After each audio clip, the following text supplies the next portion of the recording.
नमस्कार दोस्तों, स्वागत है आप सभी का हमारे इस YouTube चैनल पर। गलती से भी न लगाएं घर में पितरों या पूर्वजों की ऐसी फोटो, वरना भुगत सकते हैं भारी नुकसान। अक्सर हमें वास्तु ज्ञान नहीं होने के कारण ये पता नहीं होता कि पूर्वजों की फोटो कहाँ लगाएं। हम अपने पितरों की फोटो घर में ऐसी जगह लगा देते हैं जो शास्त्र के अनुसार बिल्कुल गलत मानी जाती है, और फिर उसी वजह से हमें पितृ दोष भी लगता है और घर में परेशानियां, लड़ाई झगड़े और धन की कमी ऐसी समस्या आने लगती है। आज हम आपको घर के उन्हीं विशेष स्थान के बारे में बताने जा रहे हैं जहां आपको भूल से भी आपने पूर्वज पितरों की फोटो नहीं लगानी है, वरना आपको नुकसान होगा ही साथ आपके पितरों पर भी इससे कष्ट आता है। दोस्तों, बात करते हैं पितरों और पूर्वजों की फोटो या परिवार की ही फोटो घर पर कहाँ लगाएं। वास्तुशास्त्र में पितरों, पूर्वजों तथा परिवार का फोटो लगाने के कुछ जरूरी नियम होते हैं और उस तरह लगाई गई फोटो घर में सुख शांति देते हैं, परंतु यदि इन्हें गलत जगह पर हम लगाते हैं तो यह हमारी घर की खुशियों को ले डूबते हैं। अक्सर हम में से बहुत से लोग यह गलती करते हैं कि जब वह भगवान की तस्वीर लगाते हैं तो साथ ही में पूर्वजों की तस्वीर भी लगा देते हैं। हम यह समझ सकते हैं कि मृत सदस्य आपके लिए सम्मानित होते हैं, भगवान के समान ही वह आपके लिए पूजनीय होते हैं, परंतु वास्तु की माने तो भूल से भी हमें अपने पूर्वज की तस्वीर घर के मंदिर में नहीं लगानी चाहिए। यदि आप पूजा घर में अपने मृत परिवार के सदस्यों की फोटो लगाते हैं तो इससे आप सीधे सीधे अपने दुर्भाग्य और दुख को अपने घर निमंत्रण दे रहे हो।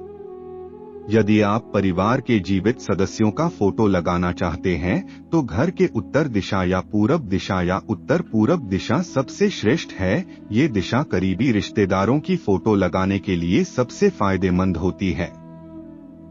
इसके अलावा घर के किसी भी दिशा में अपने परिवार की फोटो ना लगाएं, और जो भी परिवार के सदस्य गुजर गए हैं, हमारे बड़े बुजुर्ग जो स्वर्ग सिधार चुके हैं, उनके लिए आपको घर का दक्षिण दिशा और पश्चिम दिशा या दक्षिण पश्चिम दिशा, इन दिशाओं पर ही अपने मृत पूर्वज का फोटो लगाना चाहिए।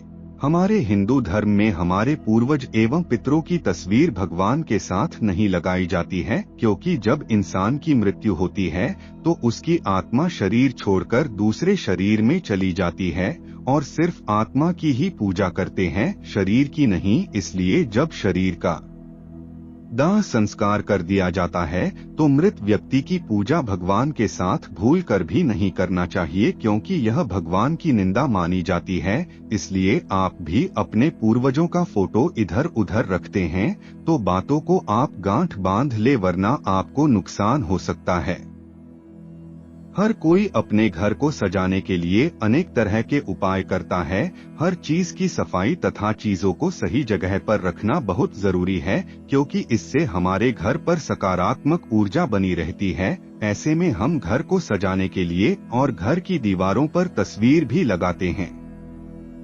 ज्योतिष और वास्तु दोनों के अनुसार बताया गया है कि घर में लगी इन तस्वीरों का भी हमारे जीवन में बहुत अधिक प्रभाव पड़ता है। परिवार के सदस्यों, उनकी मानसिकता और उनके कार्यों पर इसका असर सीधे सीधे देखा जा सकता है। इसलिए हमें अपने घर में कुछ ऐसे फोटो को लगाने से बचना चाहिए जो हमारे लिए दुख और कष्ट लेकर आते हैं, क्योंकि भले ही हम कितना भी पूजा पाठ करें, परंतु ये जो छोटे छोटे फोटो या मूर्ति जो घर में रखी होती है, निगेटिविटी हमारे घर में भरते ही रहते हैं और हम इससे अनजान रहते हैं।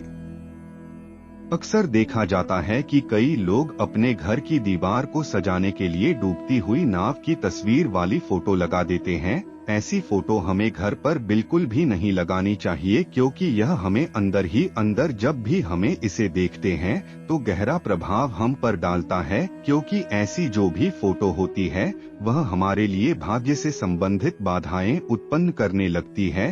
घर परिवार में तनाव बढ़ता रहता है और हम समझ भी नहीं पाते हैं, क्योंकि यह हमारे जीवन में वास्तु दोष उत्पन्न करता रहता है। वही महाभारत युद्ध की फोटो को लगाना बहुत ही गलत होता है, क्योंकि यह हमारे सोच को आक्रामक बनाती है। युद्ध की कोई भी फोटो हो, चाहे वह रामायण की फोटो हो, राम रावण के युद्ध करते समय की फोटो, या फिर आप महाभारत का युद्ध ले लीजिए, या फिर झांसी की रानी का ही ले लीजिए, इन सभी फोटो को घर में लगाने से घर के सदस्यों का स्वभाव गुस्से वाला तथा आक्रामक होने लगता है। और महाभारत का युद्ध पारिवारिक तनाव की वजह से ही हुआ था, इसलिए महाभारत के युद्ध के चित्र आपको नहीं लगाने चाहिए। इसी तरह से बहुत से लोग पोस्टर लगाते हैं अपने बेड के पीछे या कहीं भी, जैसे फव्वारे का पानी, इस प्रकार की तस्वीरें देखने में तो बहुत सुंदर और आकर्षक भी होता है और लोग इसको घर पर लगा लेते हैं। लेकिन आपको बता दूं कि फव्वारे का फोटो आपको कभी भी घर पर नहीं लगानी चाहिए, क्योंकि जिस प्रकार फव्वारे का पानी बहता है उस प्रकार धीरे धीरे आपके घर का धन भी बह जाता है, यानी कम होने लगता है। घर में ऐसी तस्वीर आपको लगाने से बचना चाहिए। कभी भी जंगली और हिंसक जानवरों का फोटो भी आपको नहीं लगाना चाहिए, क्योंकि घर में लगी इनकी फोटो को हर रोज देखने से हमारा स्वभाव भी हिंसक होने लगता है। इससे घर में क्लेश और अशांति बढ़ने लगती है। अब बात आती है कि फिर घर में कौन सी ऐसी फोटो लगाएं जिससे घर में शांति हो, घर में सकारात्मक ऊर्जा आती हो। दोस्तों, आप चाहे तो अपने घर परिवार की फोटो लगा सकते हैं, अपने जो पितृ और पूर्वजों का फोटो लगाएं, लव बर्ड्स आदि की फोटो लगाएं, खूबसूरत पिक्चर लगाएं जिनमें गहराई हो। इस प्रकार के चित्र लगाने से आपके घर में शांति और सुख का माहौल रहता है। यदि आप अपने घर में अपना वैवाहिक जीवन सुखमय बनाना चाहते हैं तो अपने बेडरूम राधा कृष्ण की फोटो अवश्य लगाएं। इससे पति पत्नी के बीच में प्यार का रिश्ता और भी अधिक गहरा होता है। यदि आप धन की कामना करते हैं तो घर की जो उत्तर दिशा है वहां पर लक्ष्मी माता की, कुबेर देवता की फोटो आपको लगानी चाहिए। इससे घर में धन का आवागमन रहता है। जो लोग अपने करियर में सफलता चाहते हैं वह अपने कमरे में उत्तर दिशा की तरफ तैरती हुई मछलियों या फिर पानी से बाहर उछलती हुई डॉल्फिन की फोटो लगाएं। तो मित्रों, आज के लिए बस इतना ही। फिर मुलाकात होगी एक नए और ताजा एपिसोड में। तब तक के लिए नमस्कार।